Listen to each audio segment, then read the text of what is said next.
মঙ্গলবার আগরতলার প্রজ্ঞা ভবনে পালিত হয় নাবার্ডের প্রতিষ্ঠা দিবস। এই উপলক্ষে কৃষক ও কৃষিকাজের সহায়ক বিভিন্ন দপ্তরের কর্মীদের নিয়ে রাজ্যব্যাপী এক আলোচনা সভার আয়োজন করা হয়। এই আলোচনা সভায় উদ্বোধক হিসেবে উপস্থিত ছিলেন বিধায়ক জিতেন্দ্র মজুমদার। তাছাড়াও প্রধান অতিথি হিসেবে উপস্থিত ছিলেন এজিএম রাজেশ চান্দেকার সহ অন্যান্যরা। বিধায়ক জিতেন্দ্র মজুমদার সংবাদ মাধ্যমের সামনে জানান, আজকের দিনটি হল নাবার্ডের প্রতিষ্ঠা দিবস। এই উপলক্ষে রাজ্যের বিভিন্ন মহকুমার কৃষক এবং কৃষি বন্ধুদের নিয়ে রাজধানীর গোর্খাবস্তিস্থিত প্রজ্ঞা ভবনে একটি কর্মশালার আয়োজন করা হয়।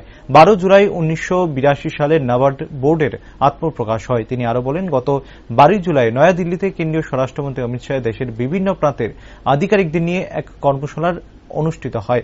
তারই অঙ্গ হিসেবে আজ প্রজ্ঞা ভবনে অনুষ্ঠান করা হচ্ছে। 42 বছরের নাবার্ডের অগ্রগতি নিয়ে আলোচনা হবে। নাবার্ডের সঙ্গে বিধায়কের পারিবারিক সম্পর্ক রয়েছে বলেও জানান তিনি। আসলে আজকের দিনটা হচ্ছে নাবার্ডের ফাউন্ডেশন ডে উপলক্ষে এখানে একটা ওয়ার্কশপ তারা করবেন। মূলত 12 জুলাই 1982 সালে নাবার্ডের প্রতিস্থাপনা হয় দিল্লিতে।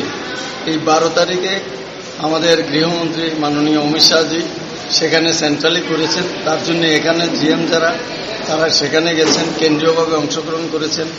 আজকে তারা ত্রিপুরাতে এই দিনটা উদযাপন করবেন।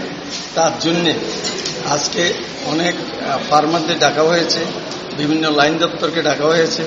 কারণ একটা দপ্তরের জন্মদিনে অর্থাৎ ফাউন্ডেশন ডেতে সবাইকে নিয়ে তাদের এই 42 বছরের যে অগ্রগতি সেটা এখানে আলোচনা করবেন।